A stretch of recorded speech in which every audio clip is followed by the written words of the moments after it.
আমরা যারা আছি এবং তাদের মাধ্যমেও অন্যরা শিখবে। বাসায় যারা আমরা বড়রা রয়েছি, বাবা মা যারা রয়েছে, তাদের আমরা শেখাতে পারবো কি না? আমি নিজেও কিন্তু আজকে এটা শিখলাম, সিলিন্ডারে কিভাবে আগুন লাগলে অন্তত এই হাত দিয়ে, নর্মাল একটা হাত দিয়েই, মানে ভয় না পেয়ে নিজের যেই মানে আমার যেই কি বলে অভিজ্ঞতা আছে, নিজের যে জ্ঞানটুকু আছে, সেটা দিয়েও কিন্তু এই দুর্ঘটনাটা রোধ করা যায়, প্রতিরোধ করা যায়।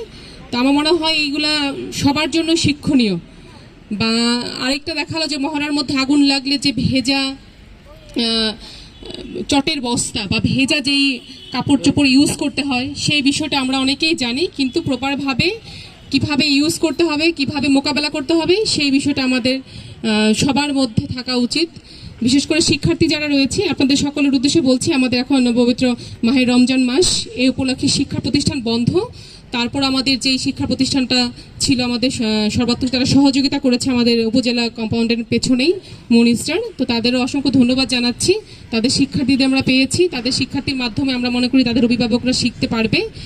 আর আরেকটা বিষয় বলতে চাচ্ছি, আমাদের বিভিন্ন শিল্প কারখানা থেকে শুরু করে বিভিন্ন ব্যবসা প্রতিষ্ঠানে, বিভিন্ন স্কুল কলেজে, প্রত্যেকটা প্রতিষ্ঠানে, সরকারি বেসরকারি দপ্তরে আমাদের অগ্নি নির্বাপক যেই ব্যবস্থা থাকার কথা, ফায়ার এক্সটিংগুইশার থাকার কথা, সেটা পুরোপুরি সবার আছে কিনা এবং প্রতিষ্ঠানের সবাই ওটা ব্যবহার করতে পারে কিনা, এটার মেয়াদ উত্তীর্ণ হয়েছে কিনা, এই বিষয়গুলো আমরা সকলে মিলে, যাদের সংশ্লিষ্ট কর্তৃপক্ষ যারা রয়েছেন, তারা এটা মনিটরিং করবেন। প্রয়োজন হলে আমাদের সহকারী কমিশনার ভূমি এবং আমাদের এক্সিকিউটিভ ম্যাজিস্ট্রেট, সেও এটা মনিটরিং করতে পারবে।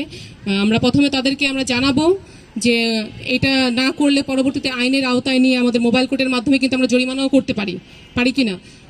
আমার মনে হয় আমাদের গোয়ালন্দ উপজেলায় আমি আসার পর আমাদের জুট মিলে একটা আগুন লাগার ইনসিডেন্ট পেয়েছিলাম, তারপর আমাদের গোয়ালন্দ বাজারে একটা আগুন লাগার যে বিষয়, আর ছোটোখাটো আরও কিছু ছিল।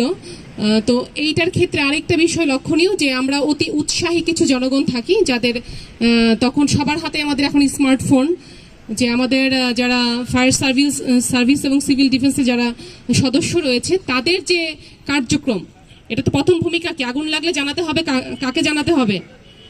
তো আমার ফায়ার সার্ভিস সিভিল ডিফেন্স তাদেরকে জানানোর সাথে সাথে কিন্তু তারা বললো যে 30 সেকেন্ডের মধ্যে তারা তাদের ইনফরমেশন পাওয়ার সাথে সাথে তারা তাদের কর্মস্থল ত্যাগ করে ওই উদ্দেশ্যে যায়। তো আমার মনে হয় যে এটা আমরা সারা বাংলাদেশে বা সব জায়গাতেই দেখি, অতি উৎসাহী জনগণ যারা থাকে তারা হচ্ছে মোবাইল নিয়ে তারা ভিডিও করার জন্য ব্যস্ত হয়ে যায়। তো এই ক্ষেত্রে আমার যে জায়গা দিয়ে, যেই রোড দিয়ে আমাদের গাড়ি যাবে, প্রয়োজনীয় যেই মালামালগুলো যাওয়ার কথা, সেটাতে প্রতিবন্ধকতা সৃষ্টি করে। তো এই বিষয়গুলো আমরা সচেতন নাগরিক হিসেবে প্রত্যেকের দায়িত্ববোধ রয়েছে, যার যার কাজ তাকে করতে দেওয়া।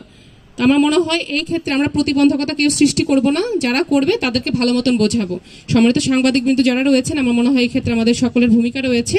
সাংবাদিক ছাড়া, প্রতিষ্ঠিত যারা সাংবাদিক, ওই সাংবাদিক ছাড়া অন্যরা যারা থাকবো, আমরা তখন মোবাইল ইউজ করব না। পরবর্তীতে আমরা ইনফরমেশন দরকার হলে তাদের মাধ্যমেই পাবো। জনগণ নিজ উদ্যোগে, সহোদ্যোগে এই অতি উৎসাহী হয়ে এই কাজকর্মগুলো না করলে আমার মনে হয় আমরা দ্রুত ব্যবস্থা গ্রহণ করতে পারবো।